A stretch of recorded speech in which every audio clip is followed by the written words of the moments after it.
캠페인을 새로 만들어서라도 적절한 예산을 쓰면서 세팅하는 게 리스크는 줄이고 세트별로 머신러닝 학습 효과를 기대할 수 있습니다. 페이스북이 제시하는 바람직한 규칙은 1일 예산이 최저가 이벤트 평균 비용의 10배 이상이어야 한다 인데요.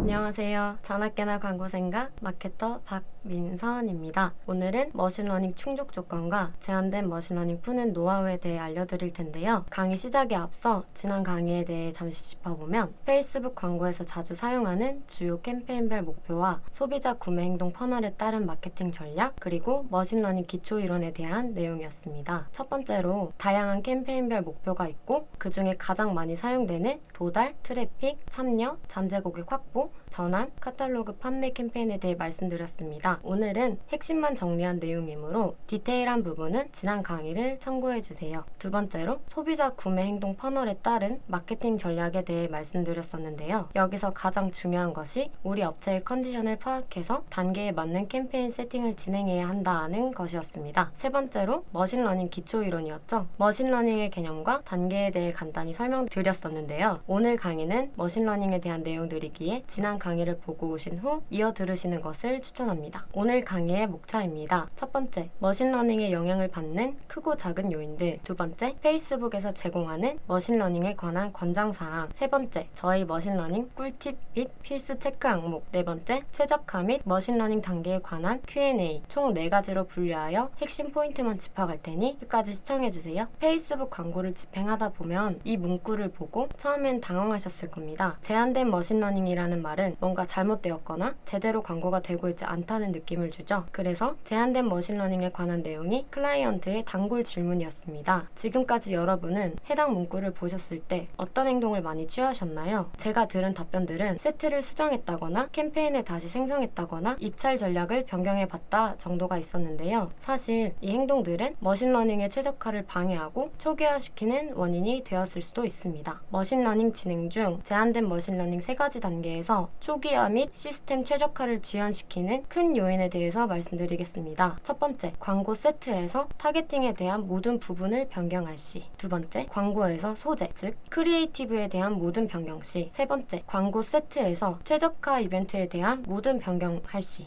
네 번째, 광고 세트에 새 광고를 추가할 시. 다섯 번째, 광고 세트 게재를 7일 이상 중지할 시. 여섯 번째, 캠페인에서 입찰 전략 변경 시입니다. 다음으로는 기존의 머신러닝 활동 중인 세트에서 머신러닝 초기화가 될 수도 있는 작은 요인들입니다. 첫 번째, 일 예산으로 집행 중인 광고 세트 지출 한도 금액을 변경할 시. 두 번째, 캠페인 입찰 전략 변경 시. 여기서 입찰 전략이란 입찰가 한도, 비용 한도, 최소 로아스 관리 금액 3가지가 있습니다. 세 번째, 예산을 20% 이상 변경할 시. 네 번째, 캠페인 예산 최적화를 사용 중일 때 캠페인 예산을 조정할 시. 이 4가지 경우에서는 무조건 초기화 된다기보다는 머신러닝 활동 중이 유지가 될 수도 있고 다시 진행 중인 상태가 될 수도 있습니다. 머신러닝에 대해서 페이스북에서 권장하는 사항입니다. 화면을 멈추고 자세히 읽어보셔도 좋고 핵심만 뽑아서 말씀을 드리면 머신러닝 단계가 종료될 때까지 기다려라. 불필요한 수정을 하지 말아라. 광고 수를 무한정 늘리지 말아라. 그리고 현실적인 예산을 사용해라 입니다. 지금부터 제가 오랜 기간 다양한 광고를 집행해보면서 페이스북이 제공하는 권장사항을 토대로 세팅해봤을 때 좋았던 팁들을 몇 가지 말씀드리겠습니다. 참고로 노하우는 노하우일 뿐이지 페이스북에 정답은 없습니다. 첫 번째 팁은 모든 베이스는 크고 길게 가자입니다. 타깃 규모를 최대한 크게, 캠페인 기간을 더 길게, 노출 위치를 확장하여 도달 범위를 증대시키기, 그리고 캠페인별 너무 적지 않은 예산 분배인데요. 여기서 예산은 우리가 선택한 최저가 이벤트 비용을 부담할 수 있을 정도로 충분해야 합니다. 페이스북이 제시하는 바람직한 규칙은 1일 예산이 최저가 이벤트 평균 비용의 10배 이상이어야 한다 인데요. 예를 들어 링크 클릭에 최적화하려는 경우 링크 클릭당 평균 비용이 3,000원이라면 1일 예산은 3만원 이상이 되어야 합니다. 두 번째 팁은 캠페인 예산 최적화 사용입니다. 할당된 예산으로 가장 성과가 좋은 광고 세트에 자동으로 더 많은 예산 분배가 될 수 있는 전략이기 때문에 각 광고 세트 예산을 직접 잡을 필요도 없고 정해진 예산에서 최대의 성과는 내고 총 결과당 비용을 효과적으로 낮출 수 있는 방법입니다. 여기서 세트는 최소한 2개 이상은 만들어 주셔야 캠페인 예산 최적화의 의미가 있습니다. 화면에서 확인할 수 있듯이 모든 세트에 균등하게 예산을 지출할 필요는 없습니다. 캠페인 최적화를 통해 광고 세트 예산을 성과에 따라 지출하는 방식이 가장 효과적입니다. 여기서 간혹 한쪽으로 예산이 집중되는 것처럼 보일 때도 있는데, 이때는 캠페인을 새로 만들어서라도 세트당 소재 한두 개로 적절한 예산을 쓰면서 세팅하는 게 리스크는 줄이고 세트별로 머신러닝 학습 효과를 기대할 수 있습니다. 세 번째 꿀팁입니다. 광고 세트 및 캠페인 결합하기입니다. 유사한 광고 세트와 캠페인을 결합하면 다음과 같은 이점이 있습니다. 첫째, 예산을 효율적으로 지출하고 성과를 최적화할 수 있습니다. 예를 들어 목표와 크리에이티브가 같은 두 개의 광고 세트가 있고, A 세트는 남성만 타겟팅하고 B 세트는 여성만 타겟팅하도록 설정했다면 해당 광고 세트를 결합하여 타겟 대상의 모든 성별을 포함하여 광고 성과를 개선할 수 있습니다. 둘째, 머신러닝 단계에서 사용되는 시간과 예산을 최소화할 수 있습니다. 너무 많은 광고 세트가 동시에 게재되면 각 광고 세트의 학습 기회가 줄어들기 때문에 더 적은 결과를 얻게 됩니다. 예산에 따라 분배는 다르겠지만 두세 개 이하 세트 운영 시 초기 단계에서 효과적으로 학습할 수 있습니다. 참고로 세트 결합은 필수 사항은 아니지만 광고 관리자에서 성과 개선을 위해 세트 결합을 유도하기 때문에 실제 집행 중인 데이터를 보고 부진하다고 판단되면 해당 팁을 활용해 보시는 것을 추천드립니다. 네 번째 꿀팁입니다. 오늘 강의를 들으셨다면 이 부분만큼은 무조건 알고 가셔야 하는 부분입니다. 최적화 이벤트 변경인데요. 상대적으로 주당 50개 이상의 구매 전환 데이터를 쌓기란 어렵습니다. 특히 신규 업체일수록 픽셀 데이터가 없고 예산이 한정적이기 때문에 마케팅 퍼널의 최종 단계인 구매로 최적화를 설정하기보다는 더 자주 발생하는 최적화 이벤트를 선택해보세요. 예를 들면 구매에서 장바구니 담기로 변경할 수 있습니다. 하지만 이렇게 했을 때도 최적화 진행이 어렵다면 장바구니 담기에서 콘텐츠 조회로 변경하여 니즈가 있는 모수를 확보하는 것이 필요합니다. 여기서 적어도 한 1, 2주는 지나야 안정적인 시점으로 볼 수 있기 때문에 활동 중으로 뜨면 데이터를 체크하면서 유지하거나 디벨롭 하시는 게 좋습니다. 꿀팁에 이은 필수 체크 항목입니다. 첫 번째, 머신러닝 지출 비율 확인입니다. 여기서 0%는 전부 최적화된 계정, 100%는 이제 막 세팅한 계정입니다. 이 부분을 참고하셔서 머신러닝 최적화 단계를 한번 체크해보세요. 두 번째로, 크리에이티브 보고서 활용입니다. 크리에이티브 보고서 활용 시 좀 더 세밀한 데이터를 체크할 수 있고, 그 데이터를 토대로 주기적인 소재 필터링이 페이스북 광고에서는 매우 중요합니다. 사실 이런 부분은 자세히 살펴보지 않으면 모르거나 놓칠 수 있는 부분인데요. 페이스북 광고를 직접 운영하시는 분들도 계시겠지만 대행사나 외부 담당자와 함께하고 계신 분들이라면 우리가 광고에 대한 데이터를 잘 활용 중인지 위의 두 가지는 꼭 체크를 해보셔야 합니다. 다음으로 최적화 및 머신러닝 단계에 대해 많이 받는 질문과 답변을 정리해봤습니다. 일반적으로 캠페인 예산 최적화의 광고 세트에서 초기 머신러닝 프로세스에 걸리는 시간은 얼마나 되나요? 여기에 대한 답변을 드리면 캠페인 예산 최적화 설정 여부와 관계없이 광고 세트 예산 시간과 동일합니다. 7일 이내 전환 50개 이상 발생 시 머신러닝이 완료되어 활동 중으로 넘어가게 됩니다. 캠페인 예산 최적화에서 예산을 분배할 때 광고 세트에서 머신러닝 단계가 다시 시작되나요? 아닙니다. 예산이 분배될 때 캠페인의 광고 세트에서 머신러닝 단계가 다시 시작되진 않습니다. 하나의 광고 세트에 영향이 큰 변경사항이 발생하면 동일한 캠페인의 다른 광고 세트에서 머신러닝 단계가 다시 시작되나요? 이것도 아닙니다.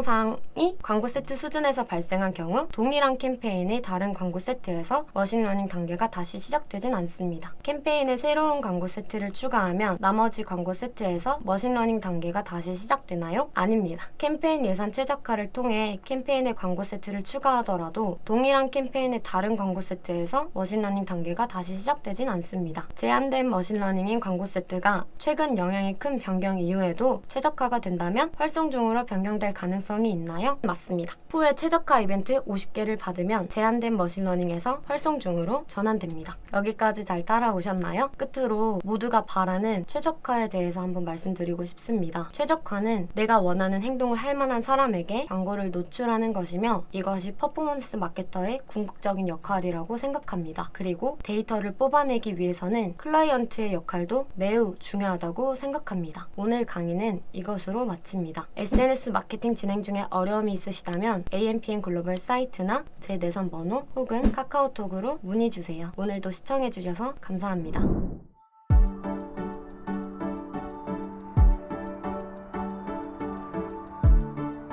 구독과 좋아요는 컨텐츠 제작에 힘이 됩니다.